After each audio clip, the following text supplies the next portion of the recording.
আল্লাহর নবী বিশ্ব নবী রাহমাতুল লিল আলামিনের চাচা ছিলেন আবু লাহাব। আবু লাহাবের স্ত্রী উম্মে জামিল মক্কার প্রতিটা ঘরে ঘরে এলান করত, মক্কার মানুষেরা তোমরা শোনো, আমার ভাতিজা মুহাম্মদ তার কণ্ঠে তোমরা তেলাওয়াত শুনবা না, তার ধারে কাছে যাইও না। কেন জানি আমার ভাতিজা মুহাম্মদ একটা পাগল, নাউযুবিল্লাহ বলেন, আর একটু আওয়াজে বলুন না নাউযুবিল্লাহ। ওইদিকে কাফির বেঈমানেরা নবীজির চাচি উম্মে জামিলের কথায় তারা বলতে লাগলো, যেহেতু ওনার একজন আত্মীয় বলতেছে উনি পাগল, তাহলে সাধারণ কোনো পাগল মনে হয় হবে না, চলো যাই পাগল দেখার জন্য। ওইদিকে কাফির বেঈমানেরা সমস্ত মানুষ দলবদ্ধ হইয়া কাফির দেখার জন্য, পাগল দেখার জন্য হাতিমে কাবার পাশে গেল। ওইদিকে আল্লাহর নবী রাহমাতুল লিল আলামিন কাবার প্রান্তরে বসে তিনি কোরআন তেলাওয়াত করতেন। সুবহানাল্লাহ। কাফির বেঈমানেরা যেই বগুড়তে চলে গেল, নবীজির চেহারার দিকে তাকাইল, এমনি তাকাইয়া দেখে এত সুন্দর মানুষ, যাই যেই সুন্দরওয়ালা মানুষের মধ্যে কোনো পাগলের চিহ্ন নাই, কোনো পাগলের চিহ্ন নাই। ও মুসলমান, পাগল যেই ব্যক্তি হয় তার মাথা কিন্তু ঠিক থাকে না, সব সময় সে ময়লা যুক্ত থাকে, বরং সে পরিষ্কার থাকে না।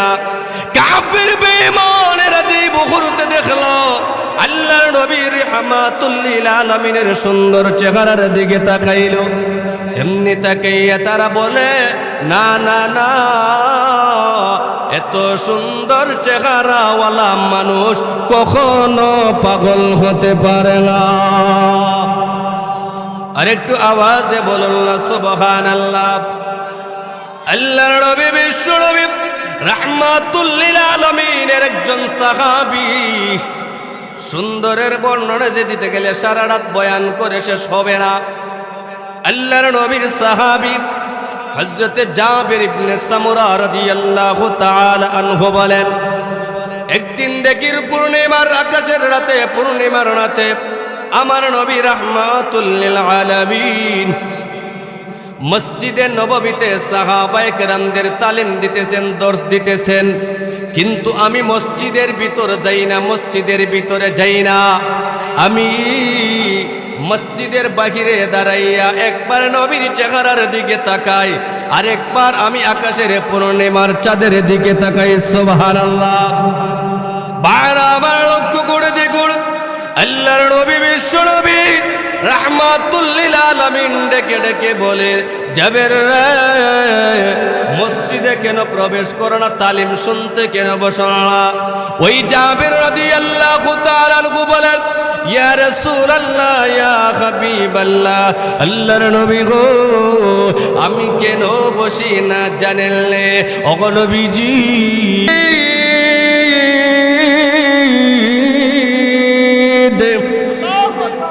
في لوح محفوظ।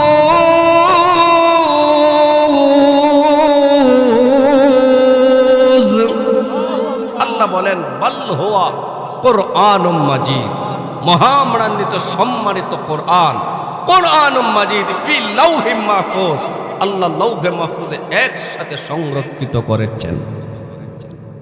দ্বিতীয় স্তর, বাইতুল ইজ্জত তথা রমজানুল মুবারকে আল্লাহ তাআলা কোরআন নাজিল করেছেন। যেই রমজানুল মুবারক মাসে আল্লাহ তাআলা এমন একটা বরকতি রাত রেখেছেন যেটাকে আমরা বলি লাইলাতুল কদর। সুবহানাল্লাহ। বর্তমানে রজব মাস, সামনে শাবান, কিন্তু আমরা শাবানের 14 তারিখের দিবাগত রাত যেটাকে লাইলাতুল বরাত হয়, লাইলাতুল বরাতকে যেই পরিমাণ কদর আর সম্মান করি, এর চাইতে কিন্তু আমরা সবে কদরকে আমরা এতটুকু গুরুত্ব বা সম্মান দেই না। কথা ঠিক কিনা? শবে বরাতের সময় তো আমরা শুধু দাওয়াতই আর দাওয়াত থাকে, কবর জিয়ারত, সিন্নি, বিভিন্ন কিছু থাকে, কিন্তু এজন্যে রমজানের শেষ দশকে, এজন্য রাসূল রমজানের শেষ দশকে ইতিকাফের কথা বলেছেন। যেই রমজানের শেষ 10 দিনে আল্লাহ বলেন, আল্লাহর রাসূল বলেন, ওই 10 দিনে তোমরা শবে কদর তোমরা তালাশ করো। সুবহানাল্লাহ। তাহলে রমজান মাসে আল্লাহ কোরআন নাযিল করেছেন। আল্লাহ বলেন, শাহরু রমাদান আল্লাযী উনজিলা ফীহিল কুরআন।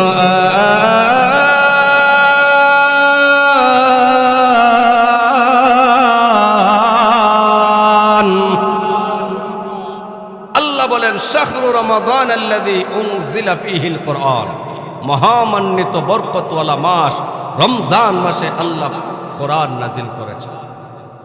2 নম্বর হলো কোন রাত্রিতে?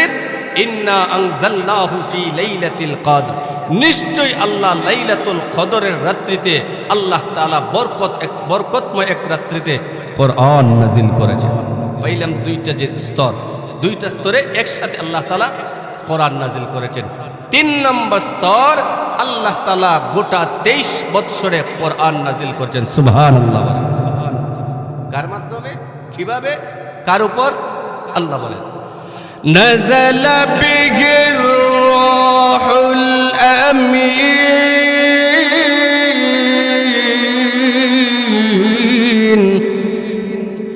আলা কলবিকা লিতাকুনা মিনাল মুনজিরিন।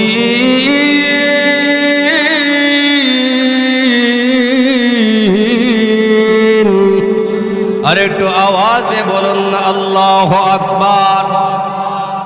নাযালা বিহির রূহুল আমিন। রূহুল আমিন কে? জিবরাইলের একটা নাম হলো রূহুল আমিন। আল্লাহ বলেন, নাযালা বিহির রূহুল আমিন, নাজিল করেছি আমি রূহুল আমিন ফেরেশতার মাধ্যমে। কার উপর? আলা কলবিকা লিতাকুনা মিনাল মুনজিরিন, আয় আলা কলবিকা, আয় কলবে মুহাম্মাদুর রাসূলুল্লাহ সাল্লাল্লাহু আলাইহি ওয়াসাল্লাম। আল্লাহ তাআলা জিবরাইলের মাধ্যমে বিশ্ব নবীজির উপর এক সূরা এক আয়াত বড় আয়াত ভিন্ন আয়াত করে এভাবে আল্লাহ তাআলা গোটা 23 বৎসরে কোরআন নাযিল করেছেন। সেই কোরআনের তেলাওয়াত যখন আমার আপনার নবীজি শ্রুতি মধুর কণ্ঠে তিনি যখন তেলাওয়াত করতেন, যেই কোরআনের তেলাওয়াত শুনে কাফিররা দলে দলে মুসলমান হইত। সুবহানাল্লাহ। সুবহানাল্লাহর খাইয়া কি তা আপনার আওয়াজ কমছে না বাড়বো? বাড়ার কথা তো, যেহেতু আপনারা খাইছেন তাহলে হয়তো শক্তি বাড়ার কথা, এজন্য জোরে আওয়াজ দিতে পারবেন তো ইনশাল্লাহ? সকলে আপনারা ইনশাল্লাহ কইছেন না? আর জুম নাইনি, এখনো আপনাদের প্রধান মেহমান আসছেন, উনি বয়ান করবেন। আমি সংক্ষিপ্ত আকারে কিছু কথা বলব। তো বলতেছিলাম, নবীজির কোরআন তেলাওয়াতের মাধ্যমে কাফিররা মুসলমান হইত, আর নবীজির কোরআন তেলাওয়াতে কাফিররা সব সময় হট্টগোল করত। এটা আমার কথা না, আল্লাহ বলেন, وقال الذين كفروا لا تسمعوا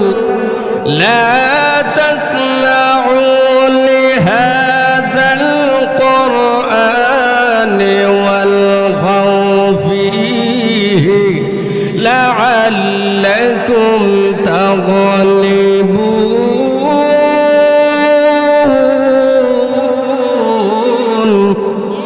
আর একটু আওয়াজে বলুন না আল্লাহু আকবার।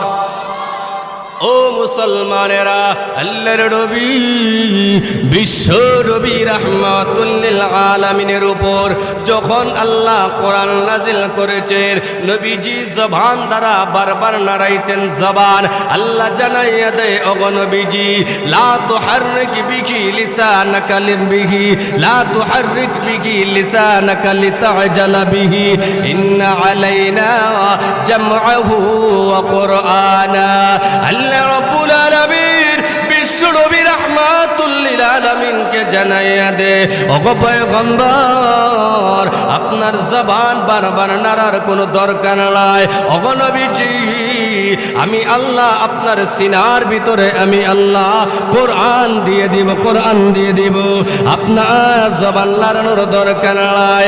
আল্লাহর নবী বিশ্ব নবী রাহমাতুল লিল আলামিন আলামিন যখন শ্রুতিমধুর কণ্ঠে তিনি যখন তেলাওয়াত করতেন, কাফিররা দলে দলে নবীজির তেলাওয়াত শুনে কালমা পড়ে মুসলমান হয়ে যায়। ও মুসলমানেরা, কাফিরদের মধ্যে উল্লেখযোগ্য বড় বড় কাফির ছিল আবু জেহেল, উতবা, সাইবা, আবু সুফিয়ান। তারা বলতো না, মুহাম্মদের কণ্ঠে কোরআন তেলাওয়াত শোনা যাবে না। কিন্তু দেখা গেল ওই সমস্ত কাফির বেঈমানেরা নবীজির কণ্ঠের কোরআন না শুনে তারা ঘুমাইতো না। কাফিররা নিষেধ করতো, তোমরা মুহাম্মাদের দ্বারে কাছে যাইও না, মুহাম্মাদের কোরআন তেলাওয়াত শোনা যাবে না। অথচ সেই সমস্ত কাফির বেঈমানেরা নবীজির কণ্ঠে কোরআন তেলাওয়াত না শুনিয়া ঘুমের ঘরে যাইত না। আর আজকে আমরা মুসলমান, সেই কোরআনের দিকে আমাদের নজর নাই, কোরআনের তেলাওয়াত নাই, কোরআনের সাথে আমাদের সম্পৃক্ততা নাই, বরং আমাদের সম্পৃক্ততা হলো গান বাজনার সাথে। ঠিক কিনা? আল্লাহর নবী বিশ্ব নবী রাহমাতুল লিল আলামিনের চাচা ছিলেন আবু লাহাব। আবু লাহাবের স্ত্রী উম্মে জামিল মক্কার প্রতিটা ঘরে ঘরে এলান করত, মক্কার মানুষেরা তোমরা শোনো, আমার ভাতিজা মুহাম্মদ, তার কণ্ঠে তোমরা তেলাওয়াত শুনবা না, তার দ্বারে কাছে যাইও না। কেন জানি আমার ভাতিজা মুহাম্মদ একটা পাগল, নাউযুবিল্লাহ বলেন। আর একটু আওয়াজে বলুন না, নাউযুবিল্লাহ। ওইদিকে কাফির বেঈমানেরা নবীজির চাচি উম্মে জামিলের কথায় তারা বলতে লাগলো, যেহেতু ওনার একজন আত্মীয় বলতেছে উনি পাগল, তাহলে সাধারণ কোনো পাগল মনে হয় হবে না, চলো যাই পাগল দেখার জন্য। ওইদিকে কাফির বেঈমানেরা সমস্ত মানুষ দলবদ্ধ হইয়া কাফির দেখার জন্য, পাগল দেখার জন্য হাতিমে কাবার পাশে গেল। ওইদিকে আল্লাহর নবী রাহমাতুল লিল আলামিন কাবার প্রান্তরে বসে তিনি কোরআন তেলাওয়াত করতেন। সুবহানাল্লাহ। কাফির বেঈমানেরা যেই বগুড়তে চলে গেল, নবীজির চেহারার দিকে তাকাইল, এমনি তাকাইয়া দেখে এত সুন্দর মানুষ, যাই যেই সুন্দরওয়ালা মানুষের মধ্যে কোনো পাগলের চিহ্ন নাই, কোনো পাগলের চিহ্ন নাই। ও মুসলমান, পাগল যেই ব্যক্তি হয় তার মাথা কিন্তু ঠিক থাকে না, সব সময় সে ময়লা যুক্ত থাকে, বরং সে পরিষ্কার থাকে না। কাফির বেঈমানেরা যেই বগুড়তে দেখলো আল্লাহর নবী রাহমাতুল লিল আলামিনের সুন্দর চেহারার দিকে তাকাইল, এমনি তাকাইয়া তারা বলে, না না না, এত সুন্দর চেহারাওয়ালা মানুষ কখনো পাগল হতে পারে না। আর একটু আওয়াজে বলুন না সুবহানাল্লাহ। আল্লাহর নবী বিশ্ব নবী রাহমাতুল লিল আলামিনের একজন সাহাবী, সুন্দরের বর্ণনা দিতে গেলে সারা রাত বয়ান করে শেষ হবে না। আল্লাহর নবীর সাহাবী হযরতে জাবির ইবনে সামুরা রাদিয়াল্লাহু তাআলা আনহু বলেন, একদিন দেখির পূর্ণিমার আকাশের রাতে, পূর্ণিমার রাতে আমার নবী রাহমাতুল লিল আলামিন মসজিদে নববীতে সাহাবায়ে কেরামদের তালিম দিতেছেন, দর্শ দিতেছেন। কিন্তু আমি মসজিদের ভিতর যাই না, মসজিদের ভিতরে যাই না, আমি মসজিদের বাহিরে দাঁড়াইয়া একবার নবীর চেহারার দিকে তাকাই, আর একবার আমি আকাশের পূর্ণিমার চাঁদের দিকে তাকাই। সুবহানাল্লাহ।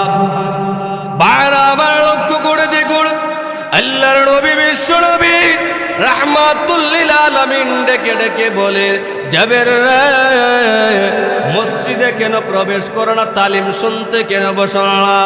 ওই জাবের রাদিয়াল্লাহু তাআলা আনহু বলেন, ইয়া রাসূলুল্লাহ, ইয়া হাবিবাল্লাহ, আল্লাহর নবী গো, আমি কেন বসি না জানেনলে? ওগো নবীজি, ওই যে আকাশের পূর্ণিমার রাতের চাঁদ উঠেছে গো নবী, চাঁদ উঠেছে। ইয়া রাসূলুল্লাহ, ইয়া হাবিবাল্লাহ, আমি জাবির ইবনে সামুরা একবার আপনার চেহারার দিকে তাকাই, আর একবার আমি আকাশের পূর্ণিমার চাঁদের দিকে তাকাই। ওগো নবীজি, খোদার কসম করে বলি, পূর্ণিমার রাতের চাঁদের চাইতে আপনার চেহারা সুন্দর। আসমা মে জমিন লৌহ কলম চন্দ্র সিতারা, আসমা মে জমিন লৌহ কলম चंद सितारा, हर चीज में है जिक्र मोहम्मद का निशाना, हर चीज में है जिक्र मोहम्मद का निशाना। मैं तालिब मौला हो मेरा इश्क निराला, ये जुमला जगह जिसके तजल्ली से उजाला, ये जुमला जगह जिसका तजल्ली से उजाला। अल्लाहु अकबर। আর একটু আওয়াজ দিয়ে বলুন না আল্লাহু আকবার। ওইদিকে কাফির বেঈমানেরা আমার আপনার নবীর চেহারার দিকে তাকাইয়া বলে, আল্লাহ, এত সুন্দর চেহারাওয়ালা মানুষ কখনো পাগল হতে পারে না। দুই নম্বর হলো আমার নবী রাহমাতুল লিল আলামিন, শ্রুতি মধুর কণ্ঠে তিনি যখন কোরআন তেলাওয়াত করতে লাগলেন, কাফির বেঈমানেরা বলে, যিনি এত সুন্দর, যার কণ্ঠ এত মধুর, তিনি যে এত সুন্দর কণ্ঠে, এত সুন্দর মধুর কণ্ঠে কোরআন তেলাওয়াত করেন, আমাদের বিশ্বাস হয়ে গেল উম্মে জামিল বলেছিল পাগল, কিন্তু আমরা আয়েশা সেই তো পাগলের কোনো চিহ্ন বা আলামত পাইলাম না। ওই কাফির বেঈমানেরা আপনা আমার নবী রাহমাতুল লিল আলামিনের দরবারে গিয়া কালমা পড়ে মুসলমান হয়ে গেল। কেন? একমাত্র কারণ হলো কোরআন। এই কোরআন হলো জীবনের সব কিছুর মূল সমস্যার সমাধান, কিন্তু আজকে আমরা কোরআনকে নিজের সঙ্গী বানাইতে পারি না। এটাই হলো আমার দুর্বলতা। অমুসলমান, আমার ব্যক্তিগত জীবন থেকে নিয়ে পারিবারিক জীবন, সামাজিক জীবন, রাষ্ট্রীয় জীবন পর্যন্ত সব কিছুর সংবিধান এই কোরআনুল কারিমে আমার আল্লাহ দিয়েছেন, কিন্তু কোরআন মতো নিজের জিন্দেগি সাজাইতে পারি না, যার কারণে আজকে আমাদের এই অবস্থা। কোরআন মতো নিজের জিন্দেগি সাজাইতে পারি না, এটাই আমাদের দুর্বলতা। বলছিলাম আল্লাহর নবী রাহমাতুল লিল আলামিন তিনি যে মধুর কণ্ঠে তেলাওয়াত করতেন, কেমন মধুর কণ্ঠে তেলাওয়াত করেন। নবীজি শ্রুতি মধুর কণ্ঠের মাধ্যমে কাফিররা মুসলমান হইত। এজন্য তো আল্লাহ বলেন, ওয়া ইযা তুলিয়াত আলাইহিম আয়াতুহু যাদাতুহুম ঈমানা। কোরআন তেলাওয়াতের মাধ্যমে একটা মুমিনের ঈমানের পাওয়ার বাড়ে। সুবহানাল্লাহ। ভাইয়ারা আমার, সংক্ষেপ করতেছি, আল্লাহর নবীর সাহাবী হযরত ওমর রাদিয়াল্লাহু তাআলা আনহু, তিনি তখনও মুসলমান হন নাই, ইসলাম গ্রহণ করার আগের ঘটনা। ওই ওমর তিনি নবীজির উপর রাগান্বিত, তার একমাত্র কারণ হলো নবীজি এক আল্লাহর দাওয়াত দেন, মূর্তি পূজার বিরুদ্ধে কথা বলেন। ওমর সহ সমস্ত কাফির বেঈমানেরা ঐক্যবদ্ধভাবে মিলে গেল মুহাম্মদকে কিভাবে দুনিয়ার জমিন থেকে বিদায় করে যায়। বলুন তো দেখি, আমার আপনার নবীকে এক রক্ষা করার মালিক কে? আর একটু আওয়াজ দিয়ে বলেন তিনি কে? আমার লক্ষ্য করে দেখুন, ওই হযরত ওমর রাদিয়াল্লাহু তাআলা আনহু তিনি নবীজিকে হত্যা করার জন্য সুযোগ খুঁজতেছেন। কোন সময় কিভাবে নবীজিকে হত্যা করবে? দিনের বেলায় যদি আঘাত করি, সাহাবায়ে কেরাম পাল্টা প্রতিবাদ করে দিবে। এজন্য দিনের বেলায় আঘাত করতে পারবো না, নির্জনে গভীর রাতে তাকে হত্যা করা লাগবে, গভীর রাতে তাকে দুনিয়ার জমিন থেকে বিদায় করা লাগবে। আল্লাহর নবীর সাহাবী হযরত ওমর রাদিয়াল্লাহু তাআলা আনহু একদিন গভীর রজনীতে তিনি সন্ধান খুঁজতেছেন কিভাবে নবীজিকে দুনিয়ার জমিন থেকে বিদায় করা যায়। হযরত রাসূল সাল্লাল্লাহু আলাইহি সাল্লাম একদিন গভীর রাতে ঘর থেকে বের হলেন। বের হইয়া তিনি কাবার পাশে আসলেন। কাবার পাশে আইসা নবীজি সাল্লাল্লাহু আলাইহি সাল্লাম নামাজের মুসল্লায় দাঁড়াইয়া গেলেন। গভীর রাত, ও মুসলমান, আল্লাহ তাআলার নৈকট্য হাসিলের একমাত্র উপায় হলো গভীর রাতের নামাজ। গভীর রাতে নামাজ, পাঁচ ওয়াক্ত নামাজ তো আমরা আল্লাহর হুকুম পালন করতেছি, কিন্তু গভীর রাতের নামাজ অর্থাৎ সমস্ত নফল নামাজদের মধ্যে সবচেয়ে উত্তম হলো তাহাজ্জুদের নামাজ। কিন্তু আমরা তো এমন দুর্ভাগ্য, আমরা তাহাজ্জুদের সময় কি সারাটা রাত আমার আপনার মোবাইলে সময় যায়, কিন্তু ফজরের সময় আমরা ঘুমাই, ঠিক কিনা? কারণ এজন্য আল্লাহ রাব্বুল আলামিন বলেন, ওয়াল্লাযীনা ইয়াবিতুনা লিরাব্বিহিম সুজ্জাদাও ওয়া কিয়ামা। রহমানের প্রিয় বান্দার গুণ হলো এরা রাত্রিবেলায় শেষ রাত্রে আমি আল্লাহর কুদরতি পায়ে সিজদা দেয়। সুবহানাল্লাহ।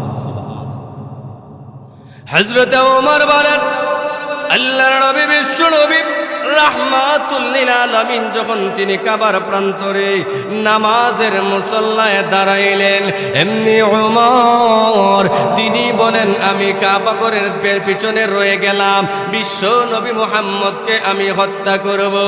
ওই হযরত ওমর বলেন, এমনি দিকে রাহমাতুল লিল আলামিন তিনি নামাজের মাধ্যমে দাঁড়াইয়া তিনি কোরআন তেলাওয়াত করতেছেন, কোরআন তেলাওয়াত করতেছেন।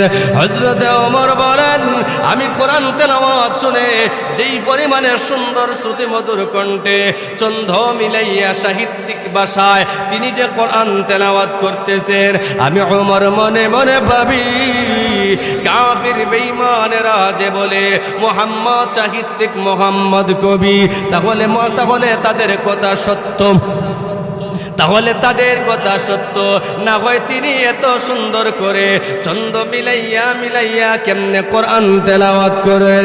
এমনি হযরত ওমর বলেন, এমনি আমি দেখি আল্লাহর নবী রাহমাতুল লিল আলামিন নামাজের মাধ্যমে দাঁড়াইয়া তিনি কোরআন তেলাওয়াত করেন।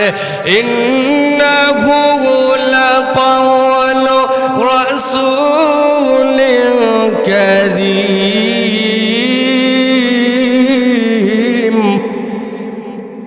ওয়া মা হুয়া বিকাওলি শাইর قليلا ما تؤمنون। আরে একটু আওয়াজ দিয়ে বলুন না আল্লাহু আকবার। ভাইরা আমার লক্ষ্য করে দেখুন, হযরত ওমর বলেন, এটা আমি মনে মনে ধারণা করতেছি, মনে হয় কাফির বেঈমানেরা যে বলে নবীজি সাহিত্যিক, যা তিনি সাহিত্যিক কবিতার ভাষায় তিনি এত সুন্দর করে কোরআন তেলাওয়াত করেন। এমনি আল্লাহর নবী বিশ্ব নবী রাহমাতুল লিল আলামিন কোরআন তেলাওয়াতের মাধ্যমে ওমরকে জানিয়ে দেন, আরে ওমর, ইন্নাহু লাকাওলু রাসূলিন কারীম, নিশ্চয়ই ইহা সম্মানিত রাসূলের বার্তা, ওয়া মা হুয়া বিকাওলি শাইর। আরে ওমর, আমি মুহাম্মদ বিশ্ব নবী দুনিয়ার কোনো সাহিত্যিক বা কবি নয়। কালিলাম মা তুমিনুন, আর অল্প সংখ্যক মানুষই তোমরা তা গ্রহণ করো, বিশ্বাস স্থাপন করো। হযরত ওমর বলেন, আমি মনে মনে ধারণা করলাম নবীজিকে তো আমি উচ্চ আওয়াজে বলি নাই, তাহলে নবীজি কেমনে শুনলো? এটা আমি ওমরের মনে মনে ধারণা।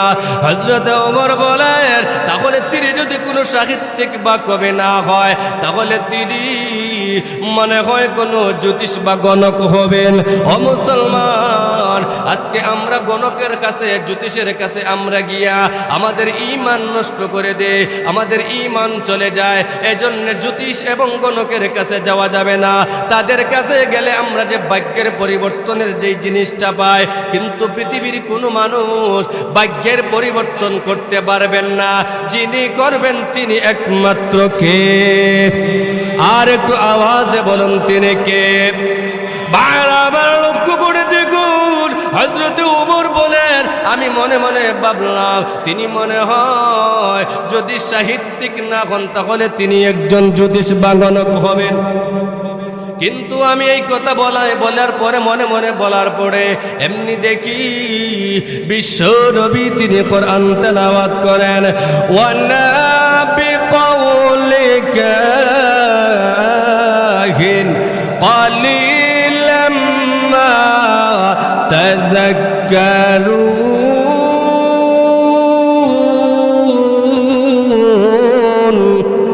আর একটু আওয়াজে বলুন না আল্লাহু আকবার। হযরত ওমর বলেন, এমনি আমি দেখি বিশ্বনবী রাহমাতুল লিল আলামিন তিনি বলেন, ওয়ালা হুয়া বিকাউলি কাহির। ওমর রে, আমি দুনিয়ার কোনো জ্যোতিষ বা গণক নয়, কালিলাম মা তাযাক্কারুন, আর অল্প সংখ্যক মানুষই তোমরা তা উপদেশ গ্রহণ করো। এমনিতে হযরত ওমর রাদিয়াল্লাহু তাআলা আনহু তিনি বলেন, আমি মনে মনে বলি, আমি মনে মনে ধারণা, এটা হলো আমার মনের ধারণা, আমি উচ্চ আওয়াজে বলি নাই। তাহলে মুহাম্মদ কেমনে জানে আমার মনের খবর? তারা তিনি কোরআন তেলাওয়াত করেন, এটা কার কালাম? এমনি হযরতে ওমর বলেন, আমি এই কথাটা মনে মনে ধারণা করার পরে দেখি আল্লাহর নবী নামাজের মাধ্যমে দাঁড়াইয়া তিনি কোরআন তেলাওয়াত করেন, তানজিলুম মির রাব্বিল আলামিন। ওমর তাহলে শোনো, এটা দুনিয়ার কোনো সাহিত্যিকের কালাম নয়, এটা দুনিয়ার কোনো জ্যোতিষ বা গণকের কালাম নয়। ওমর রে শোনো, তানজিলুম মির রাব্বিল আলামিন, তামাম জগতের পালনেওয়ালা একমাত্র রবের কালাম। আর একটু আওয়াজে বলুন না আল্লাহু আকবার। হযরত ওমর বলেন, আমি মুহাম্মদকে গিয়েছিলাম হত্যা করার জন্য, তাকে পৃথিবীর জমিন থেকে বিদায় করে দেব, কিন্তু নবীজির এই শ্রুতি মধুর কণ্ঠে তেলাওয়াত শুনে আমি ওমর মুহাম্মদকে হত্যা করার কথা আমি ভুলে যাই। আর আমি ওমর ইসলাম গ্রহণ করার জন্য আমার মন অধীর আগ্রহ হয়ে গেল। কেন? একমাত্র কারণ হলো কোরআন। কি? কোরআন। এজন্য ভাই, কোরআন মতো আমার আপনার জিন্দেগি সাজাইতে হবে। আজকে আমরা কোরআনকে বাদ দিয়া আজকে আমরা গান বাজনায় লিপ্ত হচ্ছি। যদিও এক সময় প্রত্যেকটা গ্রামে গ্রামে অঞ্চলে অঞ্চলে গান বাজনার আয়োজন হয়তো সময়ের ব্যবধানে সেই গান বাজনার আগের মতো অনুষ্ঠান করে হয় না, কিন্তু এখন ঘরে ঘরে গান বাজনা আছে না নাই? মোবাইল যেই ঘরে আছে ওই ঘরে গানও আছে, ঠিক কিনা? এই জন্য কোরআন মতো জিন্দগি আমার আপনার সাজাইতে হবে। এই জন্য আল্লাহ বলেন, হে নবী, আমি আপনার ওপর যে কোরআন নাজিল করেছি ওই কোরআনের জিম্মাদারি পৃথিবীর কেউ না নিলেও অন্যান্য নবীদের উপর আমি কিতাব নাজিল করেছিলাম, আসমানি সহিফা নাজিল করেছিলাম। তারা পৃথিবীর জমিন থেকে বিদায় হওয়ার পরে সেই সমস্ত আসমানি কিতাবের পরিবর্তন রদবদল হয়েছে, কিন্তু আমি আপনার উপর যেই কোরআন নাজিল করেছি ওই কোরআনের পৃথিবীর কোনো পরাশক্তি একটা নক্তাও পরিবর্তন করতে পারবে না। ইন্না নাহনু নাযালনা যিকরা ওয়া ইন্না লাহু লাহাফিজুন।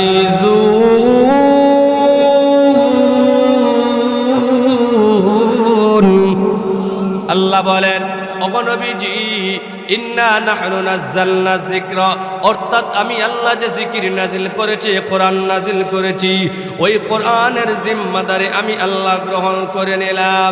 না গো নবীজি, শুধু কোরআনের জিম্মাদারি নয়, এই আয়াতের ব্যাখ্যায় মুফাসসিরিনে কেরাম বলেন, যারা কোরআনওয়ালা হয়েছে, যারা আহলে ইলম, অর্থাৎ যারা কোরআনের সাথে সঙ্গ গ্রহণ করেছে, কোরআনকে যারা বুকে ধারণ করেছে, ওগো নবীজি, আমি আল্লাহ ওই সমস্ত আহলে ইলমওয়ালাদের জিম্মাদার আমি আল্লাহ। শুধু কোরআনের জিম্মাদারি নয়, বরং কোরআনকে যারা বুকে ধারণ করেছে, কোরআনকে নিয়ে যারা চলাফেরা করে, কোরআনকে যারা রাজনৈতিক দল আমাদের বাংলাদেশে আছে, আওয়ামী লীগ বলেন, বিএনপি বলেন, জাতীয় পার্টি বলেন, জামাত বলেন, 5 বছর ক্ষমতায় থাকলে ওই মেয়াদ পর্যন্ত সম্মান থাকে, সম্মান 5 বছর পরে হেরে গেলে ওই সম্মান আর ফিরে পাওয়া যায় না, ঠিক কিনা? যে কোনো দল হোক, যে কোনো রাজনৈতিক দল হোক, এটা আমাদের বাস্তবতা। কিন্তু একজন কোরআনওয়ালা, আহলে কোরআনওয়ালাদের এমন পাওয়ার যে দুনিয়াতেও সম্মান, আখিরাতেও সম্মান। ঠিক কেন বললেন? কারণ কোরআনওয়ালা যারা, এদেরকে আল্লাহ তাআলা দুনিয়াতে যেভাবে সম্মান দিয়েছেন, সম্মানের মাকামে পৌঁছেছেন, ময়দানে মাহশরেও আল্লাহ তাআলা তাদেরকে সম্মানের মাকাম দান করবেন। এজন্য সন্তানদেরকে যদি আমরা আহলে কোরআন, নিজে কোরআন পড়ি নাই, সন্তানদেরকে যদি কোরআন প্রেমিক বানাইতে পারে, কোরআনওয়ালা বানাইতে পারে, একজন আলেম বানাইতে পারে, একটা হাফেজ বানাইতে পারে। কারণ আপনাদের এই বৃহত্তর সোদপুরে অনেক আলেম ওলামা আছে, এটাই আপনাদের ফখর, এটাই আপনাদের গৌরব। আপনাদের সন্তান আজকে আলেম হয়ে আপনাদের সামনে কথা বলতে পারে, এর চাইতে সৌভাগ্য আর কি হতে পারে? যেমন লুৎফুর রহমান উসমানী, আব্দুল মোমিন আনসারি, এই আপনার আলাউদ্দিন হাবিবি, ওই আব্দুস সামাদ আল আজাদ সহ আহমদ শফি আখতাবি, অনেক উলামায়ে কেরাম আপনাদের এই এলাকায় আছেন, হাফিজে কোরআন আছেন। এজন্যে কোরআনওয়ালাদের সম্মান রাজনৈতিক যেভাবে 5 বছরের সম্মান থাকে না, ঠিক তেমনিভাবে কোরআনওয়ালাদের সম্মান এটা দুনিয়ারও চিরস্থায়ী সম্মান থাকে, আখিরাতেও থাকে। সুবহানাল্লাহ বলেন। আজকে পৃথিবীর কিছু পরাশক্তি আছে, যেই পরাশক্তি কোরআনকে ধ্বংস করার জন্যে, কোরআনকে পৃথিবীর জমিনতে উঠিয়ে দেওয়ার জন্যে অনেক ষড়যন্ত্র করতেছে। কথা ঠিক কিনা? তারা মনে করতেছে এটা মনে হয় মোমবাতির ফো।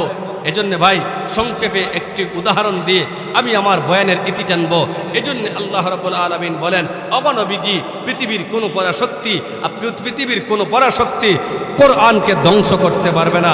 তারা মনে করতেছে এটা মনে হয় মোমবাতির আলো যে ফু দিয়ে নিবে, না, এটা আমি আল্লাহর কুদরতি আলো, এটা কখনো নিভাইয়া দিতে পারবেন না। সুবহানাল্লাহ।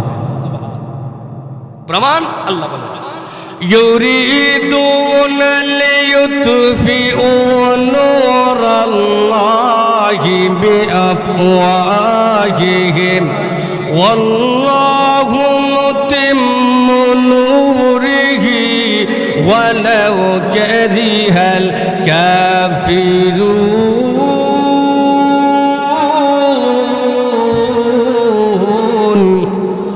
আল্লাহ জানাইয়া দে, অগণবিজি এটা দুনিয়ার কোনো আলো নয়, যেই আলোটা তারা কাফিররা, ষড়যন্ত্রকারীরা তারা মিটাইয়া দেবে। না গণবিজি, আমি আল্লাহ রাব্বুল আলামিন যেই কোরআন নাযিল করেছি এটা দুনিয়ার আলোর মতো নয়, এটা আমি আল্লাহ দেওয়া আলো। অগণবিজি সব কিছুর পরিবর্তন হতে পারে, সব কিছুর রদবদল হতে পারে, কিন্তু আমি আমার কোরআনের রদবদল বা পরিবর্তন কেউ করতে পারবে না। ইতিপূর্বে কেউ পারে নাই, বর্তমান ভবিষ্যতে কেউ পারবে না।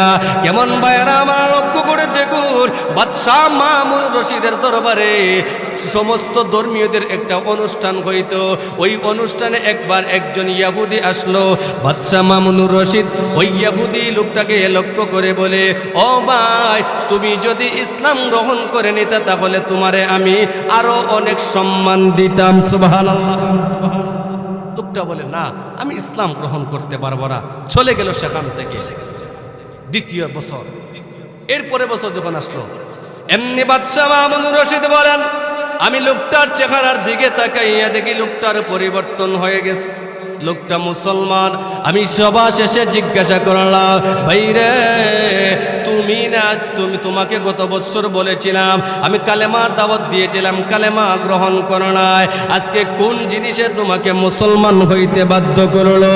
ওই ইয়াহুদি লোকটা ডেকে ডেকে বলে, ও বাদশাহ মামুনুর রশিদ, তাহলে আপনি শুনুন, গত বছর আপনার দরবার থেকে চলে যাওয়ার পরে আমি তাওরাত কিতাব হাতে নিলাম। তাওরাত কিতাবে হাতে নিয়া আমি কিছু পরিবর্তন করলাম, কিছু রদবদল করলাম। আমি ওই তাওরাত কিতাবের কপি নিয়া ইহুদিদের উপাসনালয় আমি যখন গেলাম, ইহুদিদের উপাসনালয়ের কাছে গিয়া আমি তাদের কাছে যখন আমার এই তাওরাতের কপি বিক্রি করব, তারা এই অবস্থা দেখে তারা আনন্দে আত্মহারা হয়ে গেছে, রদবদল হয়েছিল।